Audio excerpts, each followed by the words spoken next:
César du meilleur acteur. Et puis on essayera un jour de faire une grande cantine gratos. Yes, we can. Serge Gainsbourg, bonjour. Il n'y a eu qu'un vainqueur, c'est l'espoir. Europe 1.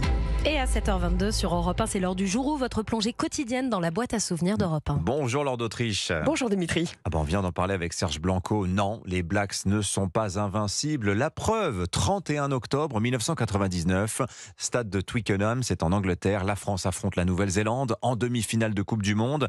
Match d'anthologie devenu le miracle de Twickenham après une fulgurante remontée de l'équipe de France. Oui, les Français affrontent l'équipe la plus redoutable et la plus redoutée du monde, les All Blacks de Nouvelle-Zélande, et ils vont gagner un match qui semblait impossible à gagner. Commentaire sur Europe 1 en direct de Christophe Cessieux et Pierre Albaladejo le 31 octobre 99. Ils sont un petit peu perdus, ces Blacks. Eh bien, je vais vous dire, entre nous, je vais pas être mauvais parce que je les adore, mais ça me fait plaisir de les voir sur le reculoir. Les Français combatifs se distinguent par leur maîtrise technique. Christophe Dominici en particulier inscrit un formidable essai qui permet à son équipe de prendre les devants au tableau d'affichage. Avec Dominici qui perce. Ouais, formidable essai français après un exploit extraordinaire de Dominici. Christophe Dominici qui a crocheté 3 Blacks. C'est pas une mince affaire déjà quand c'est pas les Blacks. Et alors quand c'est les Blacks, ça devient magique. En moins d'une demi-heure, la France, qui a un retard de 14 points, inscrit 33 points d'affilée face aux All Blacks. S'il réussit à récupérer le ballon, la France est en finale.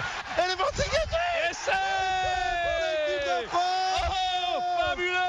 Sur la pelouse de Twickenham, les joueurs sont tous dans les bras les uns des autres. La France l'emporte 43-31. Voilà, mais après un tel effort, les Français vont s'effondrer en finale face à l'Australie, mais 14 millions de téléspectateurs vont suivre cette finale à la télévision. Ah oui, et les Français reçoivent un bel hommage à leur retour en France au pied de la Tour Eiffel, accueillis par des scènes de liesse.